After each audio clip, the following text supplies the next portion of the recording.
Hello, everyone. My name is Jason Knight. I'm the writer, director, and star of the Exceptional Spider Man fan film, and this is the director's commentary track. I'm just going to be talking about the making of the film and everything else. So, this opening monologue was created really pretty late in the game of production.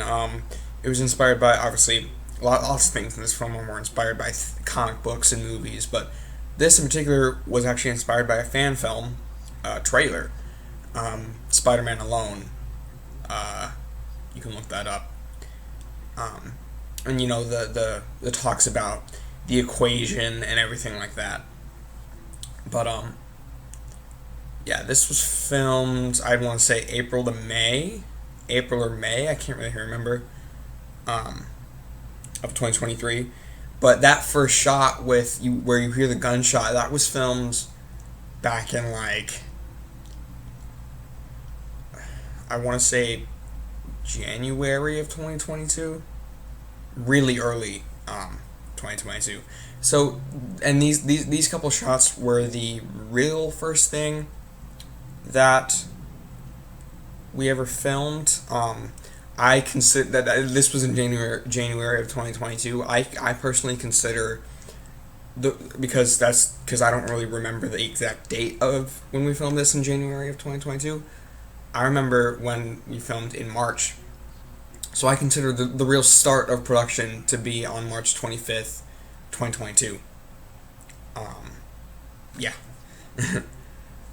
This whole scene was just sort of to build up tension, I guess, start the film on a serious tone. That scene with Uncle Ben, um, so that was my dad as Uncle Ben, who plays and my dad plays Wilson Fisk in the movie, and that scene, he did not like that scene. I'll tell you that much. He actually, once we got him all, once we walked back in the house after we filmed the scene, he called his girlfriend and just sent her a picture of just his blood, the blood on his stomach, and she kind of little mini freak out because she thought something was actually wrong with him. Yeah, I just thought that was kind of pretty dang funny if I do say so myself. I don't know, but yeah.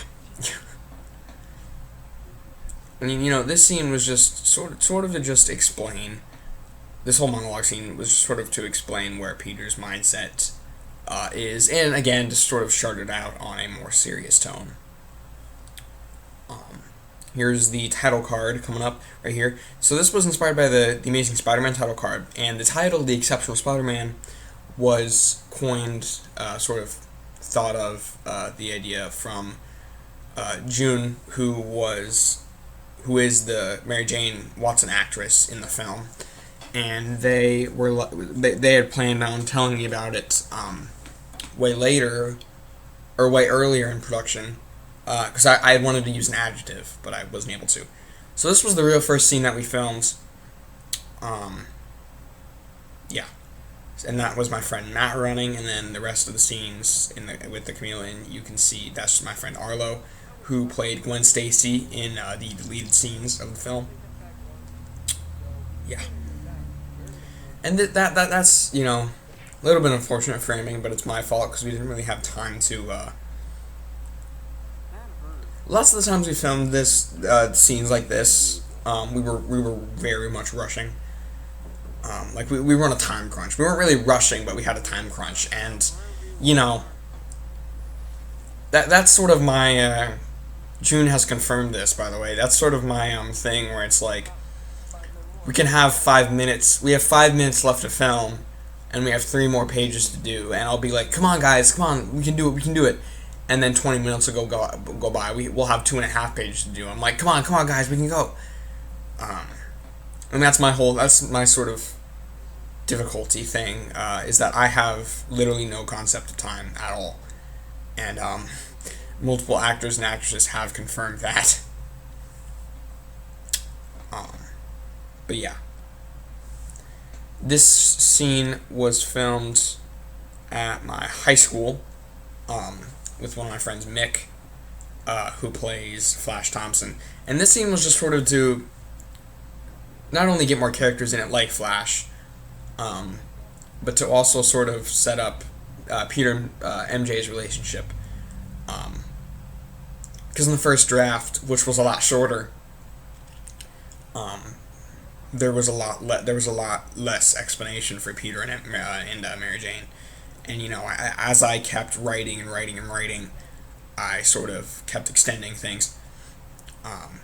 Yeah, so this shot right here, this punch, he actually hit me in the jaw. He clocked me right across the jaw, and it looks great.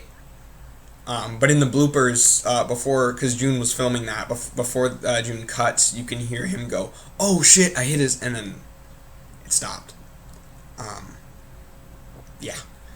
And you can see on my hands in that shot, the blood. You can see a little bit of blood residue, because my nose is supposed to be bleeding. Yeah. And this whole scene was also very much inspired by Spider-Man Power and Responsibility by The Lonely Spider. I really loved that movie, and I really wanted to, pay homage, I guess, to it. Because I really do. I really like that movie. Yeah.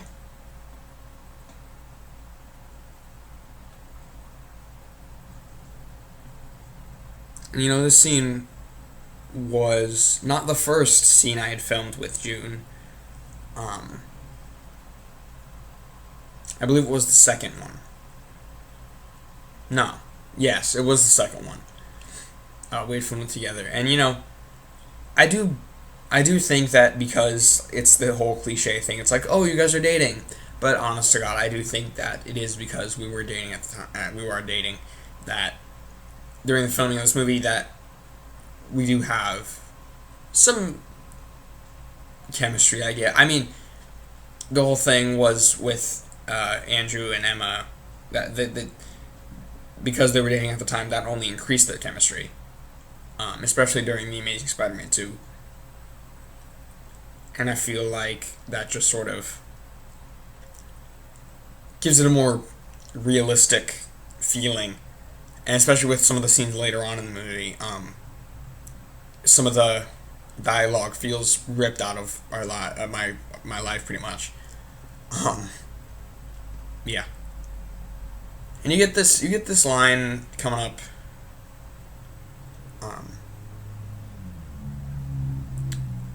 I can't tell if it passed or not, but it got that line about Peter Parker's parents, and I wanted to make that in sort of like a joke. That line that MJ says, "Well, I guess that you weren't looking." That's a 500 Days of Summer reference. That's what Autumn says to Tom at the very end of 500 Days of Summer. And I wanted to include that bit because 500 Days of Summer is one of my favorite films of all time.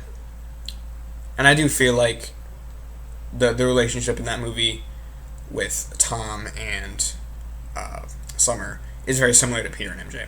So again, the change in camera quality is very different because we filmed a lot of these scenes years apart, or a year apart. Like, this scene here was filmed in July of 2022, and the previous scene was filmed in March of 2023, and you can tell. I had a different camera at the time, so you can tell, things are different. Also, Buckeye Studios, Sean Bickermer, gave me permission to use The Play Hitman, because The Play Hitman had come out, recently at that point. Not very recently, but, it was fresh in my mind, and I liked it a lot. I liked that short film a lot, and so I wanted to use that in there. So that was a deleted scene between where Peter goes to the interview. This is my church, actually, but there was a deleted scene where Peter met Jean DeWolf, who would be service. That scene would that scene would sort of serve as setup for the sequel, which I can go into a whole debate about whether I think things like that should happen, but at that point, there was the reason I cut it was because that it would just serve as setup. And I don't think that would have fared very well at all,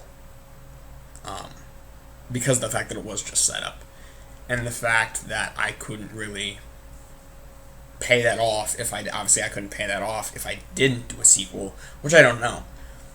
But this scene where Peter gets his job interview is the job interview. Um, I feel like my grandpa playing J.J. Jameson. I feel like for what I gave him, he did a pretty snazzy job.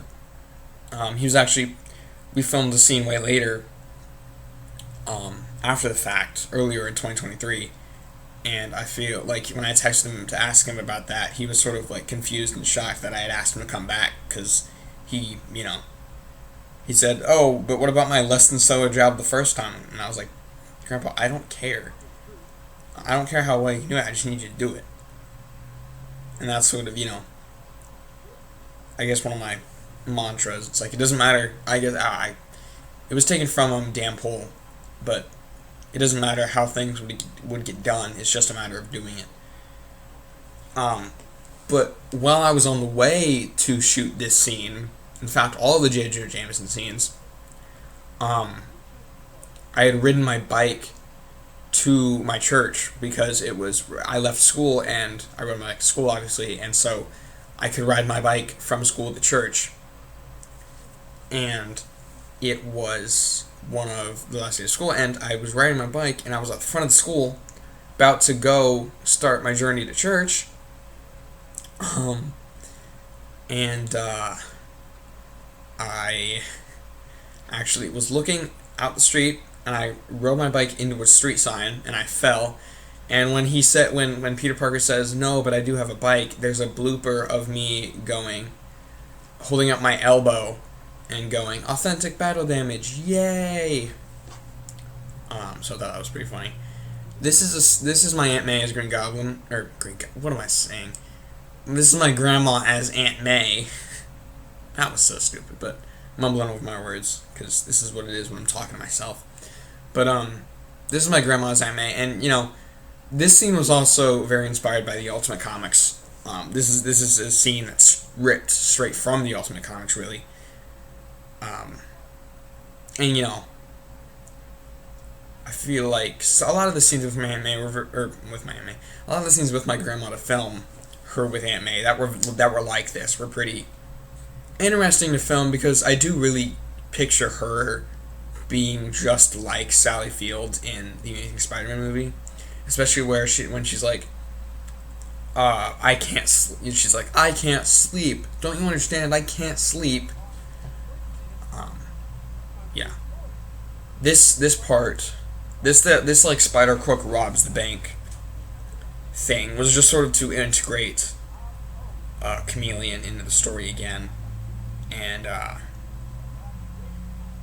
yeah, I wanted to pay homage to the Spectacular Spider-Man because that's what this is from, especially like with J.J. Jameson's lines there, and my line right there, the how could it be jailed and right out of town. And this scene as well, which this scene is actually filmed in my basement. Yeah. But yeah, you could see, my homage. I like that effect. But you can see my homage to the Spectacular Spider-Man, as well as a lot of other things. But in that particular scene, Spectacular Spider-Man, and that effect, I actually really like. Really simple to do. Obviously, it's just a crosses all, but with the shaking and all that. So this scene was a quick and easy thing to film. This was later on in the game because the camera quality changed. So in the original script, in the very first draft, Peter was given the new suit by Gwen. And all the Gwen Stacy scenes and the entire Gwen Stacy plotline was cut from the film, as well as the Harry Osborn plotline. And those scenes were kind of intertwined, so I had to cut them. And I had to cut how Peter got the suit. So I was like, well, how is Peter going to get the suit? We can't just have him show up in it. So I was like, okay, I'll just do this. And, that works pretty well, in my opinion. Yeah. This footage was slowed down. I didn't want to do a voiceover. I don't know why. But that is actually my voice, just slowed down footage. Yeah. And, I run out the room, and there it is. Also, that is his first real suit in the movie. And my grandma made those suits those two suits that were sewed together and puff painted. My grandma made those, and God bless her heart for that, because those are very time consuming to do.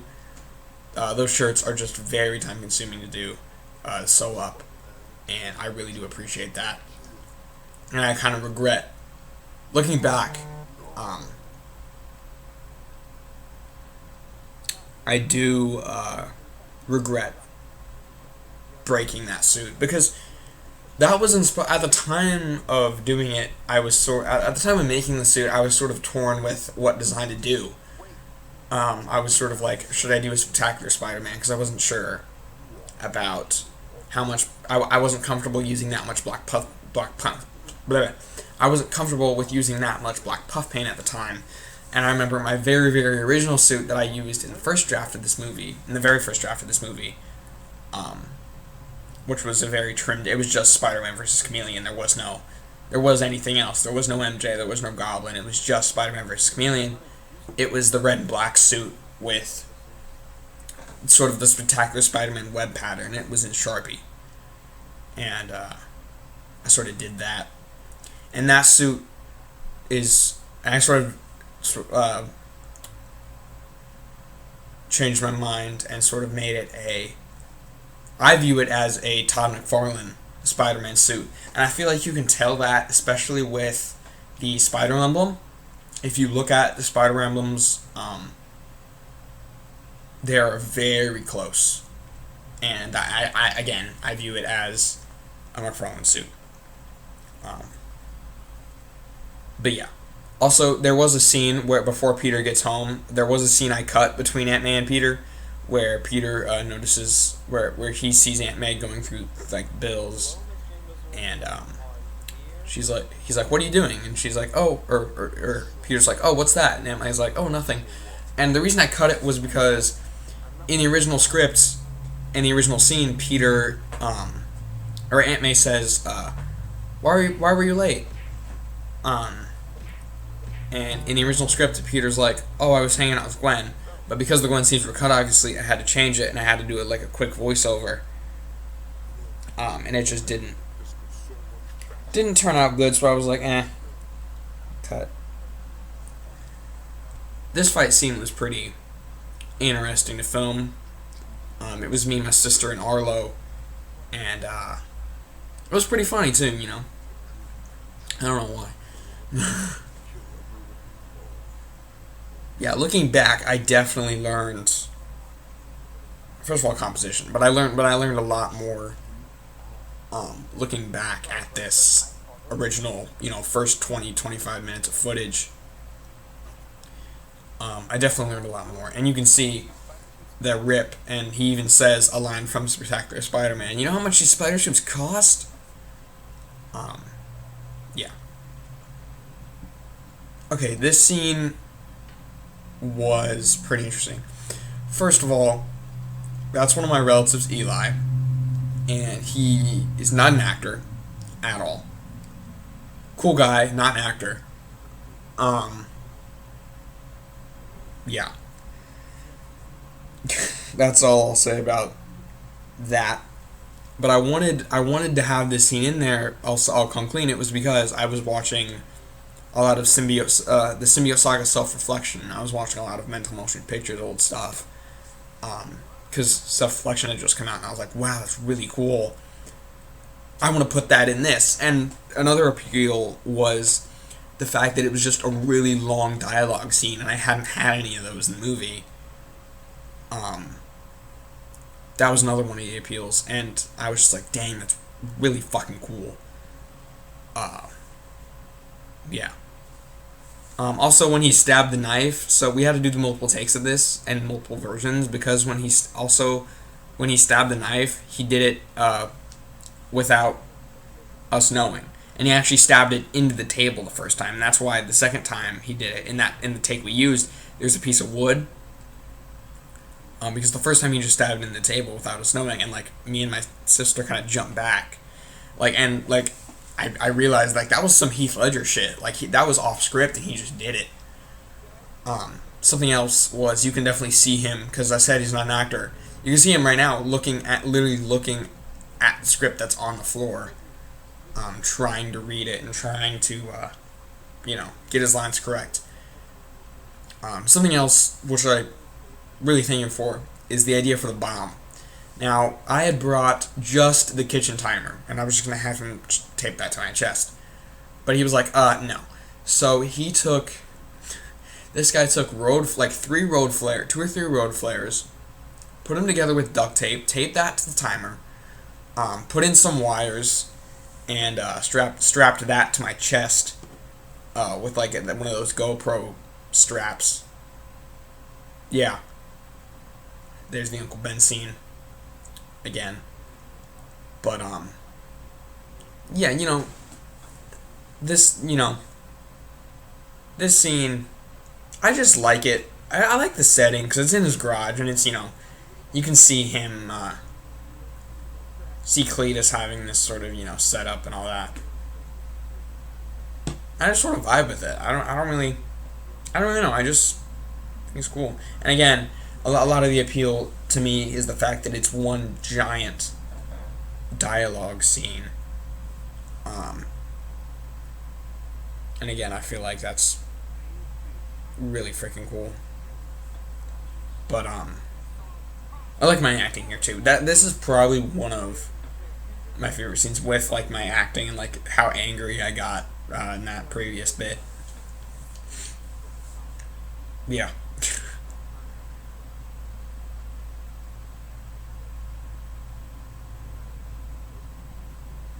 Yeah, watching this scene back, I always do laugh, at least, even though I like the scene, I do laugh a little bit because of just how it feels sort of, I don't know if it feels off-putting or if it feels out of place or just what it is. But, yeah. No matter how it feels about this scene could be its own original short if I really wanted it to do that, but I don't know. I feel like sort of just even though he wasn't an actor, I feel like even though he was just doing what I told him to do, his mannerisms and like the way he did some certain things, like the knife thing, and like sometimes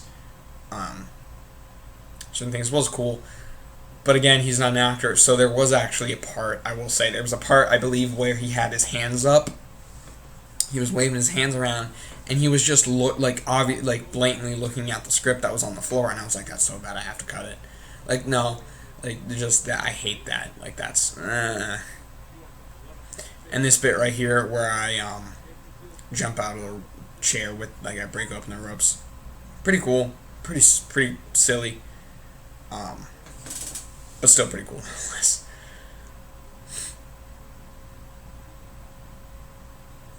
I feel like that's a good line delivery for me as well. This scene, that part was really cool. And with the walking scene and with this scene and then later on where Peter gets his new suit, it's sort of it's not sort of, but I filmed that scene really. I got up at like 6:30 because it was shot in like February, I want to say. And I had to do that because you could tell with my hair change. I wanted to do that because the sun wasn't up yet, and it looked like it may be still night, like he was walking home from the explosion. And again, you don't really know. I'm not going to confirm if Cletus Cassidy is alive or dead, but that may come into play in the future. It might not. We'll have to see. But yeah, this part was really easy to do. And again, this is sort of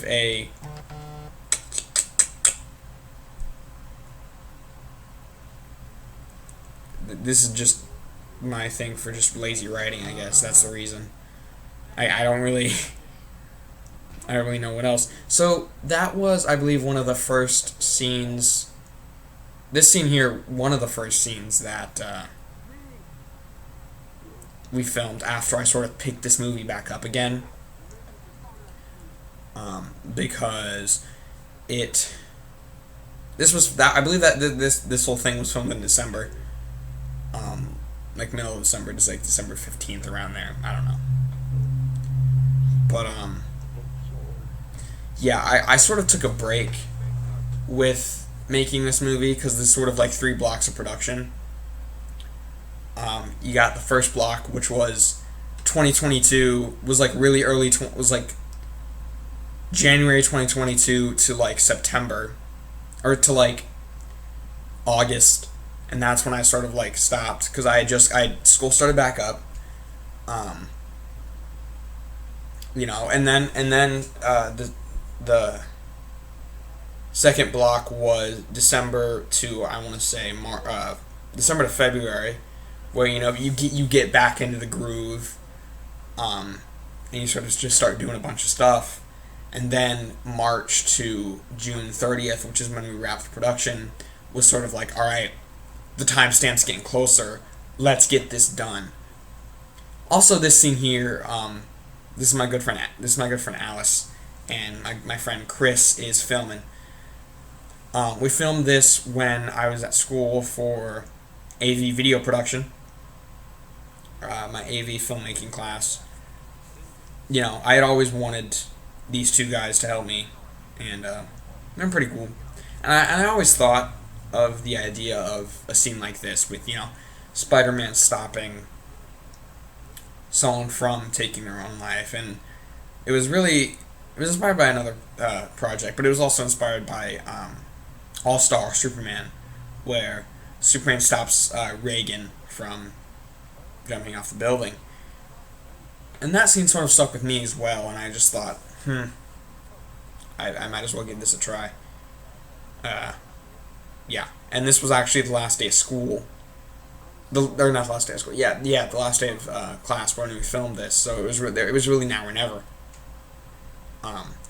Something I also noticed with rewatching this scene in particular is Spider-Man's costume in this particular scene, because of the daylight and because of just how shiny it was. To me, looks gorgeous. It looks the best it has in years, in terms of like on a film. Yeah. I don't really know what else to say. It just looks really freaking good. And I looking back, I do appreciate that, how well it looked. Alice's acting here is pretty good, as well as Chris's camera work. He couldn't really memorize the lines that well, because we're not actors. We don't spend 3 hours a day memorizing lines, but we don't have rehearsals or anything like that. We're not Broadway or Theater Ready or things like that. So the cuts in dialogue sometimes bug me. The cuts in dialogue bug me sometimes, but in situations like this, you can't really do anything about it. The thing that bugs me with the scene most, though, is that just a second ago, a fly or something just went right into the front of the camera, and I didn't notice that at first until I was editing, but I was like, God damn it. Yeah. I just was not a fan of that at all.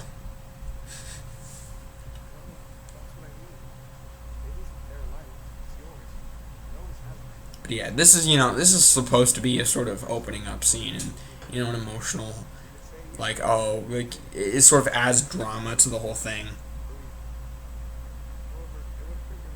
And I do appreciate that, the fact that it does, add drama. And this shot here, again, one of my personal favorite shots in the whole film. Just because of the coloring, the green, all of it. The trees in the back, all of it. It just, one of my personal favorite shots. I don't really know why. It just is. And that hug, too. This line, the stronger than you think, trust me. Again, that is from All-Star Superman. I do like paying, homage to that. Yeah, and so this whole Kingpin subplot was very inspired by the Ultimate Comics. These next couple scenes with this scene with J. Jonah Jameson and the scene that takes place after it with MJ, very inspired by an issue from the Ultimate Comics, because when I put this movie down in when I sort of laid this movie to rest for a good couple months in August, once school started back up again, and I didn't really have anything. I didn't have time to do. I had time to film at all. I sort of laid this movie down, and I knew I wanted to make a Spider-Man movie, but I didn't know what to do, because I was like, the original script for the film that we had started doing at that point was just way too ambitious. It was just way too ambitious, and I knew I couldn't do it. Maybe one day, but definitely not now. But I knew I couldn't do it, and so I was like, okay, what do I do? And I was watching a lot of one of my favorite YouTubers, Troy Aboyo17. I watched his Final Swing video, where Spider-Man teams up with Daredevil, and I was like, that'd be pretty cool. To have a Spider-Man versus team up with Daredevil movie and have Kingpin be the main villain, that'd be dope. So it was, sort of a 30-minute short, but then I liked the aspect of the Kingpin plot, and I wanted to keep that in the movie, so I was like, okay, if I had the choice, and because I was looking at that old footage, and I was like, yeah, this old footage is cringe, some of it, but it's still salvageable. It can still be used, absolutely. And I was looking at that, and I was like, okay, I can cut some things out, add some things in, but it's still good. And I sort of, found a way to sort of add all of it together and add the Kingpin plot in and add in Norman Osborn. And it sort of just all works together, I guess. So this climbing wall scene was the first real stuff that I had. This was shot on November 12th, and that was the first real thing that I had shot. The very first thing that I had shot after putting the movie down. And then I picked it back up again. And this scene was filmed on December 23rd, and this was also one of the first real scenes that we had done.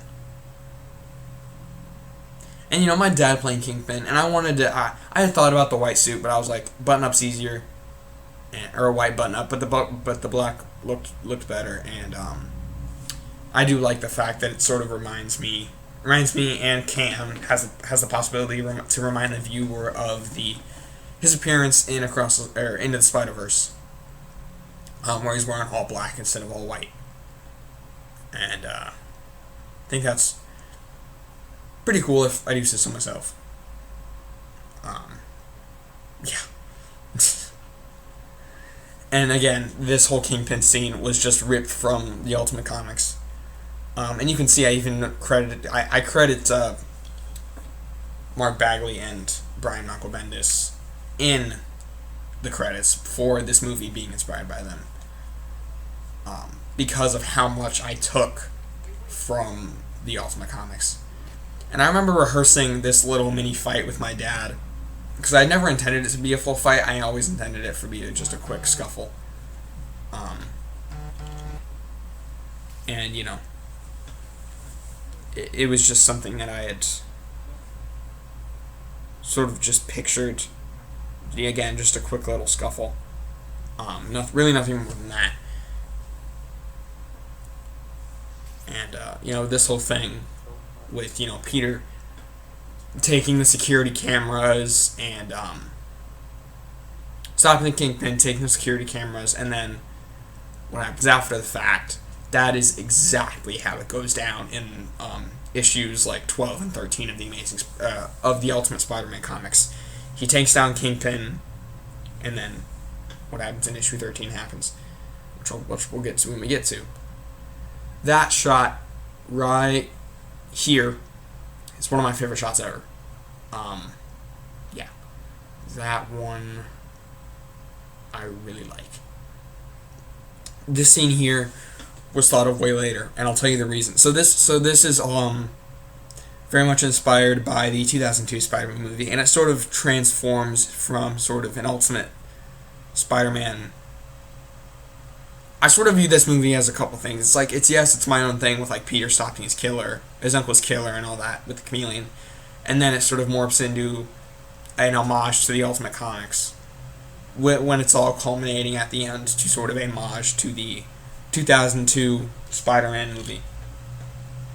And I really like that because Spider-Man 2 is my favorite Spider-Man movie, but the original from 2002 just sort of has a really nice charm, being the fact that it was the first superhero movie that most people remember. And this scene in the original movie, where Peter and MJ talk about the dream, and that was a really nice scene in the original film, and I feel like I sort of recaptured that in my own way. If I had my choice, it definitely would be like evening, so it would lead into just a darker scene, and it would look prettier as well, I think. But the main reason that I wanted to include this scene, which is silly, because I had thought about ways I could integrate the upside down Spider-Man kiss between Peter and MJ. I thought I was really trying to think about ways I could integrate that scene into this movie, because I wanted to do it either way. Like, if it was going to be filmed or not, I wanted to do it, because we were dating at the time. But I don't know.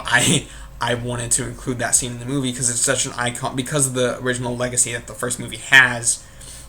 I wanted to include that because it is such an iconic image that it's sort of synonymous with the you see that and it's the upside down kiss, even to the point when Spider-Verse made jokes about it, or made references to it, I guess. Yeah, here to and filming this was also very difficult, just like it was in the original film. Because again, cliche, but it was on monkey bars, at a park, or a playground, whatever it was. It was a park. And doing this, we had to do it a couple times. Funny to say, but yes, we did do it a couple times, because it just wasn't working for as well as I had hoped the first take. And so I was like, okay, zoom in closer, do all this, and it works out good. And this scene as well with J. Jonah Jameson, discovering the flash drive with the footage of the Kingpin on it, and was taken from the Ultimate Comics as well. And the Ultimate Comics, it's a bit more explicit, but it's the same idea.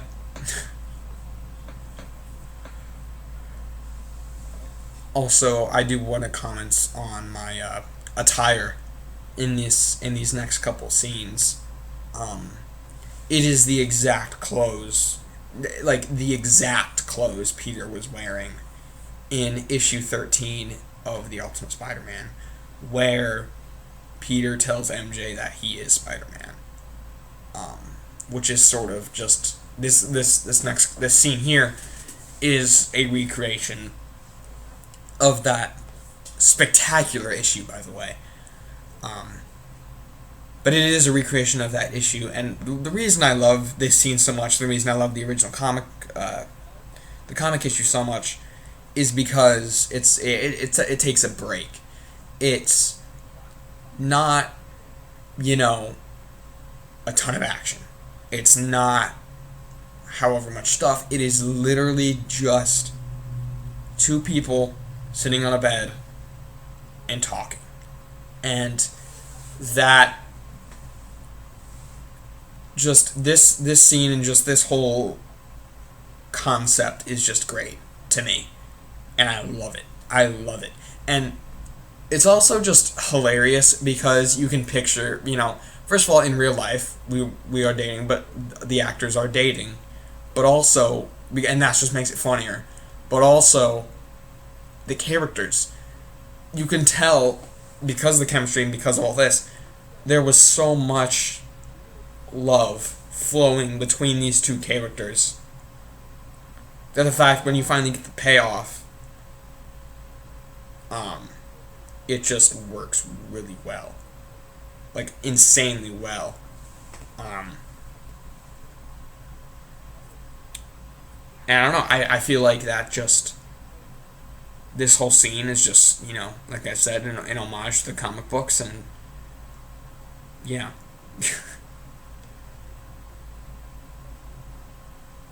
And again, this whole scene from the Ultimate Comics is also just really funny, because like MJ's first thought was like, I could have been Spider-Man too.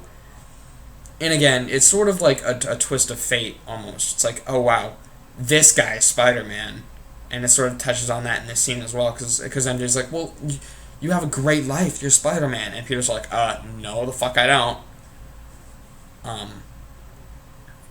And Peter's like, and this scene is again funny.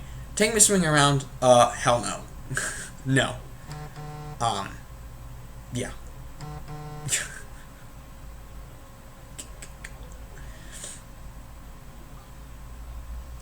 And again, this part specifically, just like in the comic books,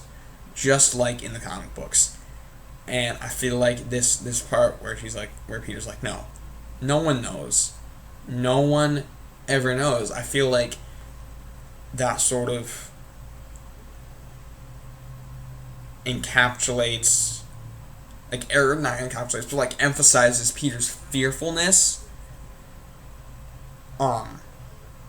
But then later on in this scene, in just a second here, Peter's fearful of his identity, like his identity getting out, because he talks about, oh, what about the Kingpin? What if someone like the Kingpin got a hold of this information? And that's sort of foreshadowing of what, not involves the Kingpin, involves someone else, but it's sort of foreshadowing of what will happen at the later in the film, because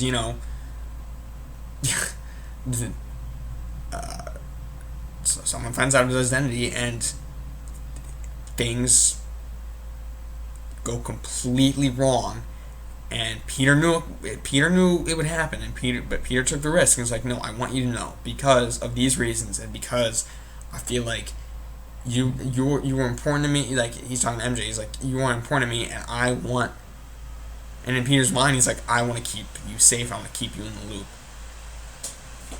This scene again, from the comics, but also, once again, just like with all of our scenes, it sort of just flourishes between, like, this scene is just really. It was also a blast to shoot because it's hilarious, but it's also just like, it was just a really good scene to shoot because we were dating at the time, because of how much chemistry there was flowing between the two of us naturally, and it's cringe and it's silly to say, but it's true. And I do want to say this scene was cut, but I originally had it show a little bit of the kiss scene before Aunt May got to the door. Which wasn't how it went in the comic books. This scene is exactly like how it is in the comic books, but originally it wasn't, because I sort of felt like it would be a sort of cop out to not see these characters who you know that wanted to that were going to get together, who you knew, these characters that you knew you were going to get together, and you want to see them get together, but it sort of just held off on that fact. And I sort of felt like it would be a cop out, but then I changed my mind halfway through. Because of the fact that it is, I know this is typical to say for a Spider-Man fan, but it is comic accurate, if you want to call it that. And yeah, also that scene was just hilarious to film with my grandma. This scene as well, and again, tell time jumps because of camera angles and because of hair changes and all that, but it all works. Yeah.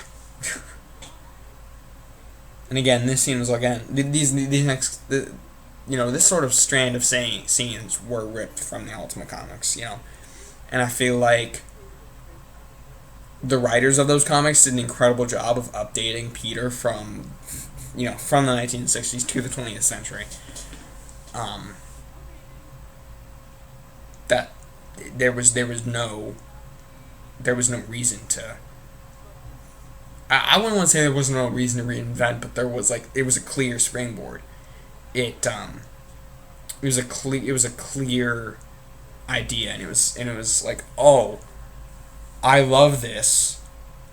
Let me do it too. I want to do that. I want to do it just like this, and because of how much the original was good, or how good the original was, and I felt like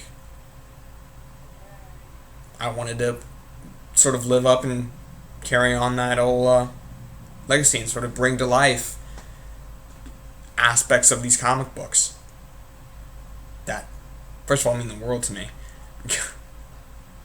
So, this is JB. He plays Norman Osborn, and I view him as an actual legitimate actor. He says he's an amateur actor. Now, I view him as an actual actor. He hasn't acted in movies, but he's done a hell of a lot of theater. He's great in theater, and I watched him in Heathers, and the funniest motherfucker you will ever meet. I don't want to call him that, but it's true. The most genuine guy. And he was such a good help to do this. I remember I asked him years ago, not years ago, but a long time ago, if he wanted to be in this movie, in not this movie, but in one of my movies. And the original plan was to him to be Riddler, and he sort of maniacally laughed, and he was like, "Yeah." And I told him what happens to Riddler, and he was like, "Oh, okay, cool." And eventually, I talked with him about being the Green Goblin, because I had spent so much time on Spider-Man. I was like, okay, I want to get this done. And I felt like it was a bit of an easier role to step into. And also, I do want to comment on the runtime. By my standards, this is my first feature film. Obviously, my first feature-length film, so this is a long movie in quotation marks, but by other people's standards, compared to just regular superhero movies, not at all. This is barely getting that mark compared to other superhero movies, and I feel like, especially when you compare it to the original Spider-Man 2002 film, I feel like introducing the Green Goblin by the 50-minute mark, or introducing Norman Osborn, the main villain of the piece, by the during around the 50-minute mark, is an interesting choice, and I felt like I sort of ran with that. And my thought process was, if I do more movies in this world with these characters, that Norman Osborn won't just be relegated to just this movie. He will have other. I don't want to give away spoilers, but he will have an underlining presence in the rest of the films if I were to do more. Something I also won't tell is about what just happened there with the blood. If you're a Spider-Man fan, you'll see. So this scene with my dad versus JB was one of the funniest things to shoot. First of all, their dialogue and their acting skills were hilarious, but also the fight scene. Once it's edited together, I was giggling, I was giddy with excitement because of just how goofy and how funny and how strangely amazing it was. Because in real life, these two guys are almost nothing alike. So it's sort of interesting to see these two sides clash in the film and in real life. And it was very interesting to see. Also, the music that plays right there where they're doing this, where they're doing the quick fight. That was from Spider-Man 3, the jazz music when Peter and Harry fight, and I like that music a lot, and I wanted to include it there somehow. Yeah, another Easter egg. This whole line, or this line about that line about shoulder wounds. That Norman Osborn said. That was taken from the Under the Red Hood comic book. That was taken from that, where Jason Todd is talking to the Joker, and he's like, "Oh yeah, bleed you out and be dead in minutes." And 4, they're easy to pat. Like that is taken from the Under the Red Hood comic book, almost word for word, if not word for word. Yeah. And this sort of conversation scene about the Kingpin, needing something to, stay alive, and how he's rotting into the ground. If I do end up making another film within this universe, or a sequel, or whatever it may be, which I have, obviously I've thought about, but I've never gone that far with it. I've always have thought about doing other things. That plotline will, the plotline with the Kingpin and Norman will be expanded on. This scene was, first of all, very hilarious, but also taken from, these next couple scenes were taken from The Amazing Spider-Man 2, because that was the first Spider-Man movie I saw in theaters at the age of 8. So I had an incredible amounts of nostalgia for it, and I wanted to sort of I guess pay, again, I'm using this word a lot, but again, pay homage to that film, and because of the fact that film is, on a technical level, not good.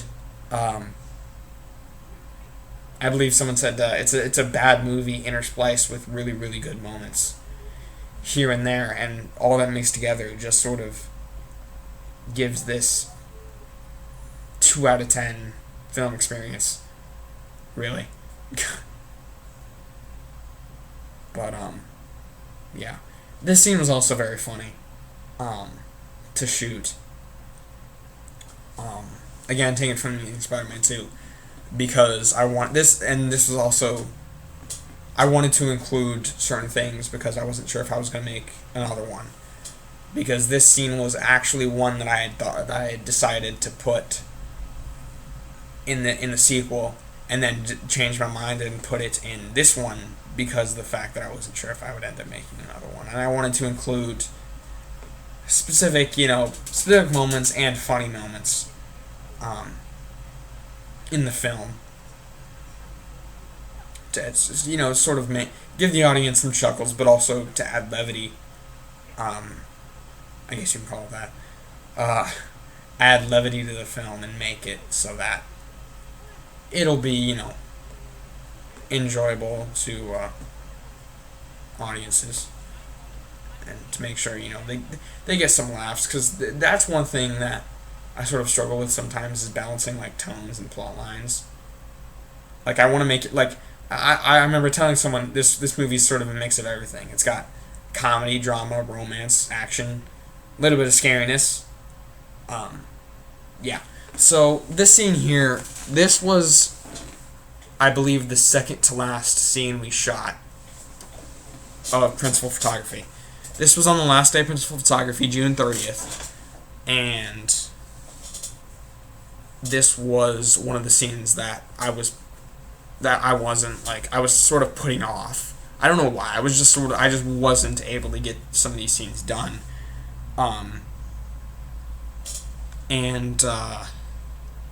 Yeah. I just wasn't able to do it, and when I finally able to, it paid off, because, first of all, June, whose room this was filmed in, but They have a lamp, sort of colored lamp, um, that made the scene look really, to me anyway, it looked really cool. Um, Sort of gives it a, I don't know what kind of feeling it gives, but it definitely, with the red and the blue coloring, uh, when it's facing June, you can kind of see the red and the blue coloring mixed with the coloring of the walls and all that. Gives it a certain feel that I really, really like. Also, I did yet to mention, this scene is also sort of ripped straight from the PS4 game, with Peter cooking the dumplings, and then, leaving his clothes on the floor. Also, that reference to the this 5-hour long horror movie that Peter is trying to get Mary Jane to watch.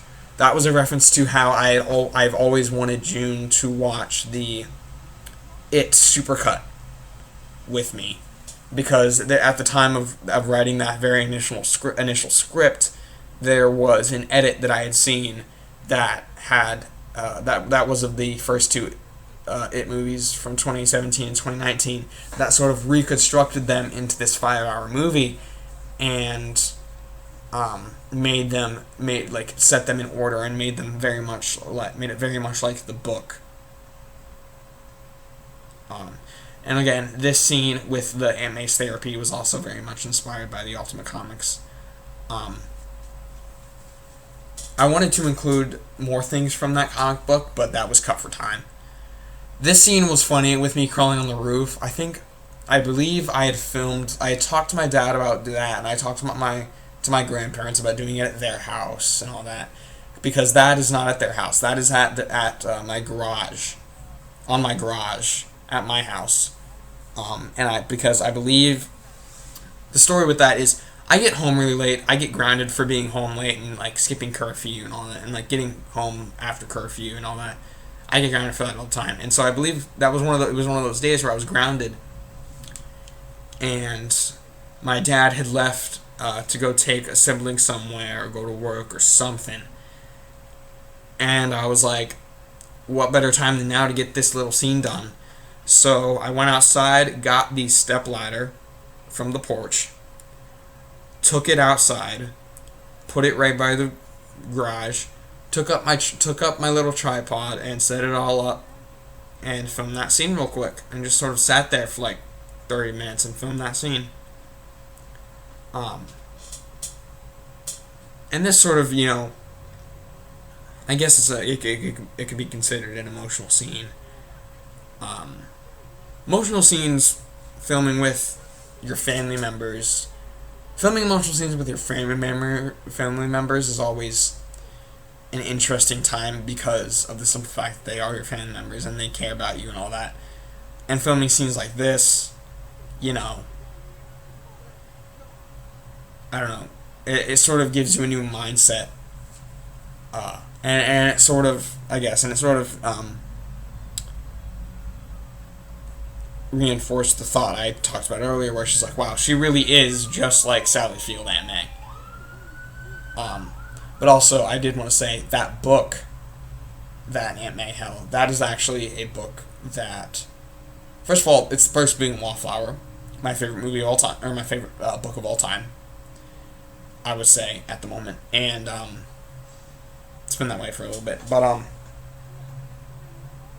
that specific copy of the book was given to me back from my birthday, from my partner, June, obviously, MJ.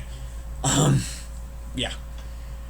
And I also did want to comment on that. The fact that because that line, with that scene I said was inspired by the PS4 game where MJ is like, what if we teamed up like a partner? We call each other partners. We call each other's partner. And the fact that they sort of put an emphasized on that. It's like, partner, yeah. Made me giggle. This is Miss Kim. I forgot to acknowledge. This is Miss Kim. She played the therapist. She was very prepared. She was very great. She even came into filming wearing a blazer and a matching set of pants or whatever it was, and that was really good as well. You can see in the background, you can see my Return of the Jedi poster in my room for this. You can see the Return of the Jedi poster which I had been that was around the time of April when Return of the Jedi was getting re-released in theaters, and I wasn't able to see it, and I was very upset because where I live didn't get it, and that made me really mad. And you can also see, first of all, you can see the Batman poster, the Spider-Man poster, or the Mario poster, and, which made me upset when I noticed this, you could see the Green Goblin mask in the background, which made me upset when I noticed this. This scene was fun and funny to shoot all in one. We actually went to AMC theaters to get this scene done. We only had like about 30 minutes to an hour because the MJ actress had somewhere to be. This scene is also taken from one of the comic books, but where Mary Jane meets Aunt May.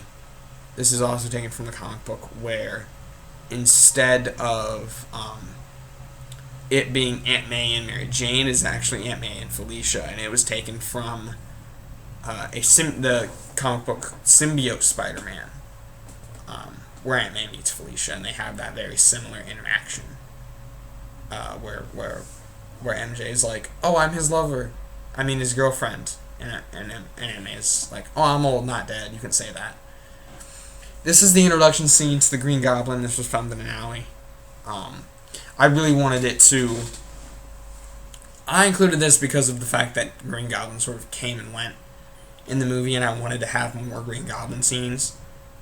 Despite him only being a final act villain, I wanted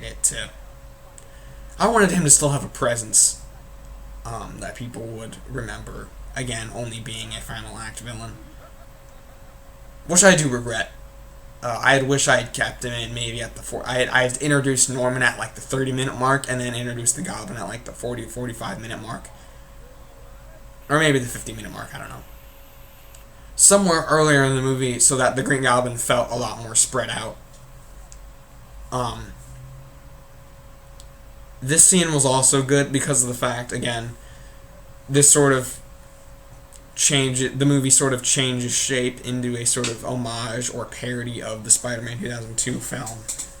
And it's also very prevalent with this scene, the fact that I was very inspired by Spider-Man 2002 to do this.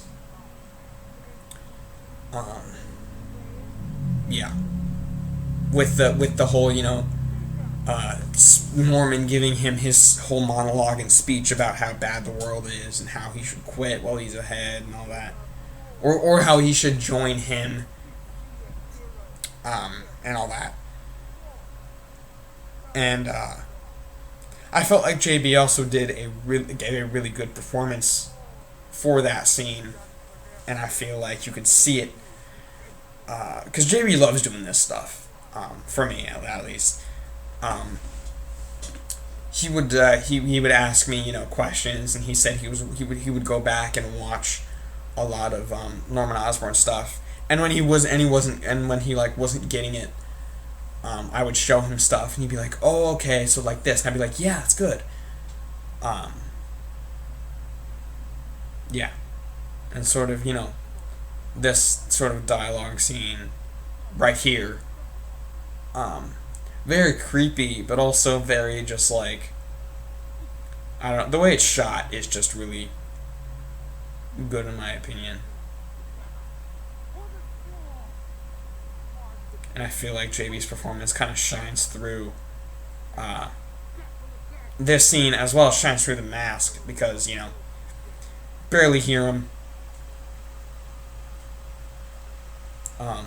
But when I get stabbed here, and I had two of these shirts because we filmed out of order, and I had two of the exact same shirt that I get stabbed with, and so it was fine. But I remember saying that I was gonna rip up that shirt, and my grandma gets doesn't like that I trash clothes all the time. She doesn't like that at all, and so when I told her that I had two of that same shirt, she was like, "All right, fine." And if you notice, Norman is holding that exact same knife that was used in the Kingpin scene, as well as the Dreams scene where Mary Jane gets mugged. And that shot with me like walking towards the camera, that is probably my favorite shot of me unmasked in the whole film. JB also gave me the idea to stick the knife in the bottle of blood that I had. Also, this scene is also this scene with Peter and MJ here, very much inspired by TASM, with Gwen helping Peter to try and get better and fix him up and all that. And you can't really see it in this scene at all that much. You can't really see it in this scene the best, but June actually, before we filmed this scene, June actually did my makeup and did my black eye, and they put some blood like on my chest where the cut was, and like where I had this scene I'm wearing, in this part I'm wearing a gauze, or like a bandage. They put blood seeping through it, and there was a part where earlier in a second ago where they touched my face and went, "Now all you have is a black eye." That felt like very much like something that they would do, and because we just like sort of hinted at the movie, very flustered characters. And I get very flustered as well, and that's exactly how I felt when filming that. I felt very flustered. Then Peter gets the new suit, and in the original script, Gwen gave him that suit, and I wanted to sort of change that pace to Mary Jane, and I wanted to sort of give it that sort of idea that, oh, nothing gets past Mary Jane, because she knew that Peter was Spider-Man before he'd even told her. So that's why that she had started making that suit beforehand. And I remember talking with June before filming this, and saying like, okay, this is the next part, because when MJ is talking about why she kissed Peter, it was originally supposed to be we held hands, but June was like, "Are we gonna kiss again?" And I was like, "That wasn't in the scripts," but no, that wasn't in the script, so no, why? And June was like, "Well, can we? We could just change it. We could." And I was like, "I mean, I guess we could change the scene to this." And June was like, "Yeah, let's do that." And I was like, "Okay, works for me." You can kind of see it a bit better here with the black eye part. And I also love just how this whole scene is lit, and how June looks in the lighting there, and how it's all sort of edited together, sort of in a very like almost a romantic movie rom-com type of way that reminds me of it. Earlier in the last Green Goblin fight, where Green Goblin was like, "Meet me where all sins are forgiven." That was sort of a Power Rangers 2017 movie reference, because Rita Repulsa says, "Meet me where the dead ships live," the boatyard, and then here he goes to the church. This scene was inspired by a couple things. One, it was all the dialogue was inspired by Spider-Man Life Story, where Peter fights the Goblin there, and then he gets the amnesia,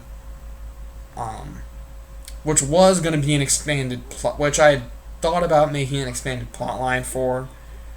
It would probably take about 5 to 10 minutes for Norman to get his memory back, but I was like, no, let's do it like this, and have he was fake, and like play it like he was faking it instead, because it would just flow better, I guess. Probably, I don't know. But yeah, a lot of this dialogue is taken from Spider-Man Life Story, and this was the first full Green Goblin scene that we had filmed. That me and JB had filmed together, and JB was actually in costume. And I felt like he did a spectacular job, as well. And yeah.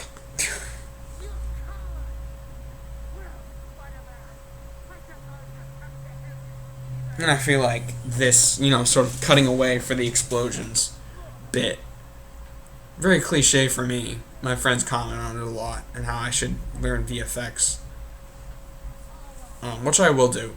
This punching part, I really like. Right here, along with the slow mo, was sort of my way of paying tribute to, again, one of my ways of paying tribute to the Green Goblin fight, the final fight in the Spider-Man 2002 scene, where Peter gets punched in the face by the Goblin again, and he, does the whole slow mo. And this music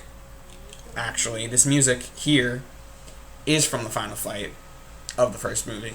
And under the jacket, in that previous shot, you could see the scripts under it. But also, when Peter stands up and starts punching the Goblin, beforehand he was actually supposed to swear. He was supposed to say, "You're fucking psychotic, and now I'm going to end your reign." But I actually cut that line. I just wanted it because I wanted to actually say, "Oh yeah, this movie is PG-13," and be official about it.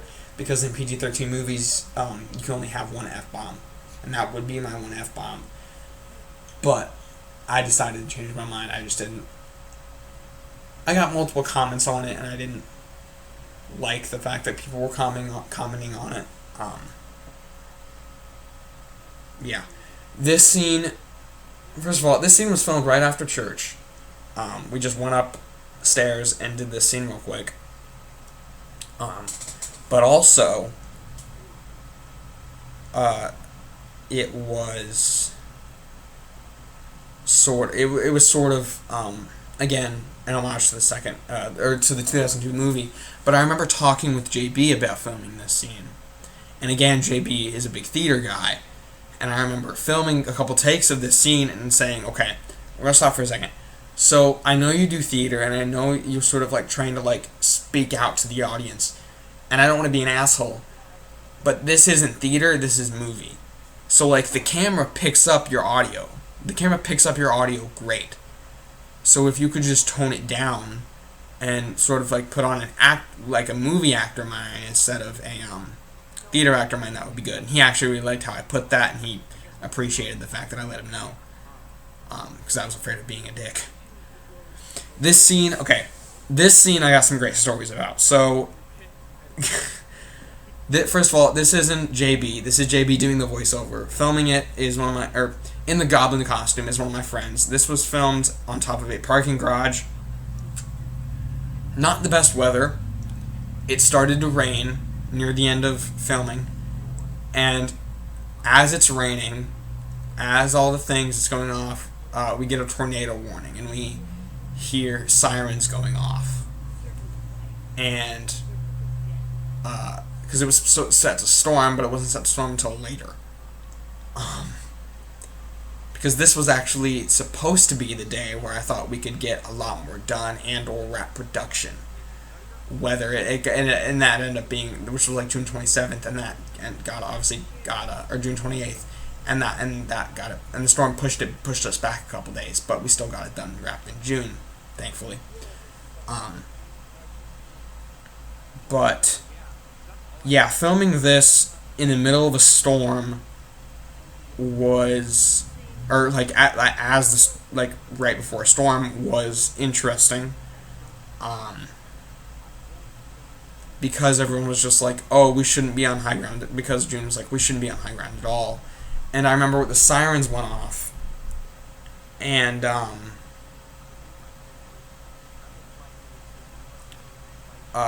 sirens went off, and we were done filming, but I wanted to get the picture you see for the thumbnail of the movie, actually. I wanted to get that picture for the thumbnail of the movie, and Oliver, who was the Green Goblin, and getting that picture, he was taking that picture, he was what, we're continuing? And I was no, just for the picture. Also, I neglected to mention, this whole dialogue scene here with the Green Goblin, you can see his reign on his shirt, but this whole scene here with the Green Goblin holding MJ and the monologues that took place beforehand, that was ripped straight from an issue of Ultimate Spider-Man where where the Green Goblin did kidnap MJ and throw her off the roof or whatever it was. Just like how it happens here. And we actually so first of all, this scream, we did that and June's like blood curdle screamed, and for that, and June was like, we have to go. Like, we have to go. And I was saying, no, we can't. June was like, we can't do that here. This is downtown. And I was like, no, we still have stuff to do. So we filmed this shot after we got the final fight scene. So we had to do this after the fact. This was also one of the days of final principal photography, and then it cuts to a scene for the final fight, or scenes from the final fight. But I remember just filming. This scene was fun. So right after JB jumped off the ladder right there, we had to take a little bit of a break because it was 90 degrees out. JB is an older human, so obviously, first of all, 90 degrees out. And we all had to sit down, and JB had said to Meemaw that he'd actually just given blood, because Meemaw up to that point had offered to give him that water bottle, a water bottle that she had in her car. And then when JB said he had given blood, Meemaw was like, "Go get that water bottle," and I was like, "Yep, got it." And so there's actually a blooper from this day of filming, that JB has that I have where JB explains,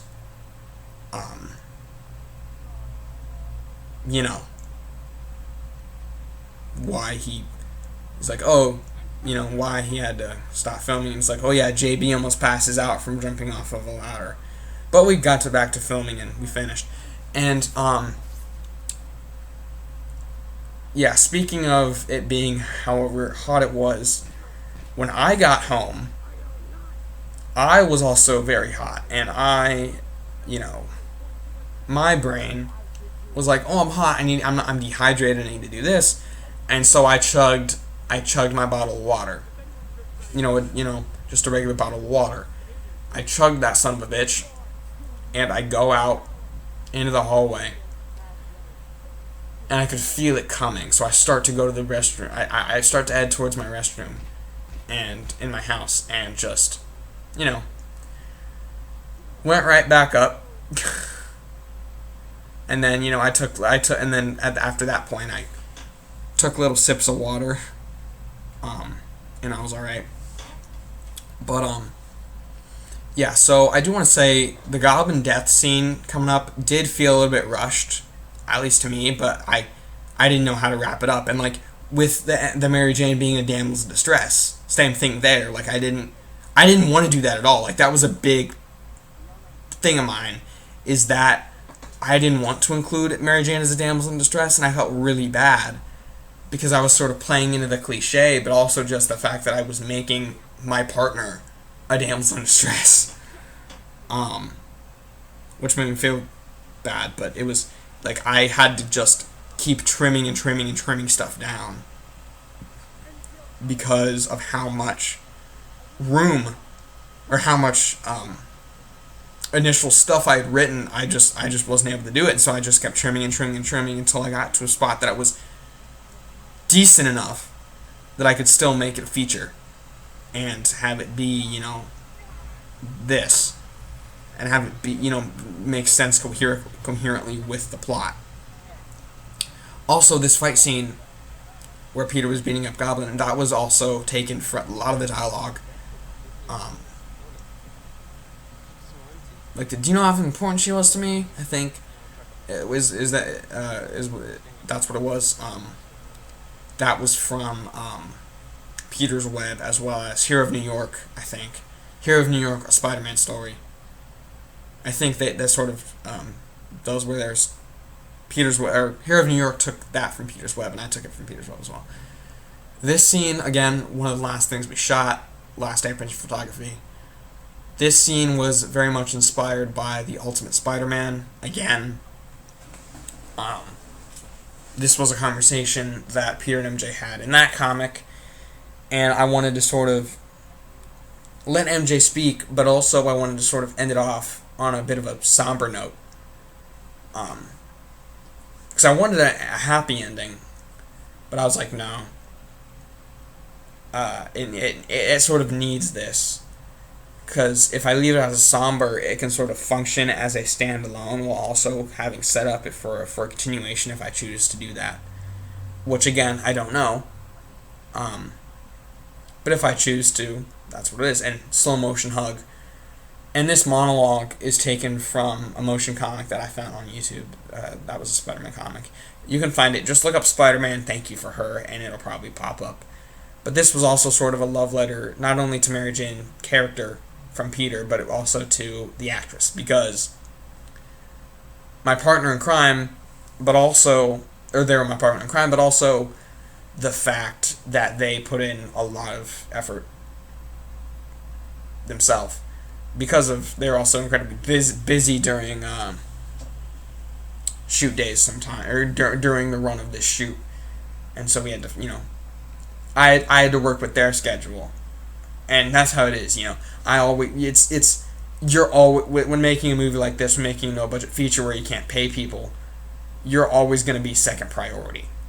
Like if the people you're working with have jobs or anything like that, you are always going to be second priority. And, that's just something you have to live with. But, yeah, and here are the credits. June actually commented, because originally it was supposed to, in this order, it was actually supposed to be myself, June, and then JB. But June commented, "Why am I second? JB should be second. It should be you, main villain, then me." And I was like, okay, you're my voice of reason, so I'll do that. Yeah, and I have all the actors and all this listed off. There's Oliver, the stunt double, and my dad who played Uncle Ben's body. But I do thank you not only for watching the movie, but also for watching, if you stuck through this long, listening to my hour and a half or hour and 20-minute ramble. I do hope you enjoyed watching the movie, and if you stuck around this long, watching the audio commentary. And the song I chose, "I Love You So" by the Walters. I first saw in a 500 Days of Summer video, and I found this cover, and I was like, this is beautiful, this is angelic, I love this. Also, by the way, another thank you to Eric Elliott for letting me, Lonely Spider, for letting me use the Spider-Man Renegade scores in the movie, which I really appreciate. Based on the comic books by Stanley Steve Ditko, Brian Michael Bendis, Mark Bagley. All the special thanks, Pastor Tom Krieger, and Kim Giedel for help with the church, June for coming up with the Exceptional Spider-Man title, as well as the entire cast and crew for help, which I do greatly appreciate, and I hope to work on more projects in the future, just like we tried to say. Another thing I would like to mention is that while filming, throughout the process of this film production, my dog, Ella, passed away. At the beginning of June. June 2nd, I believe. And that was, really difficult for me to take, or for all of us to take, but I wanted to do this to honor her in the best way I can. But, yeah. On that note, thank you guys for watching. Thank you very much, and goodbye.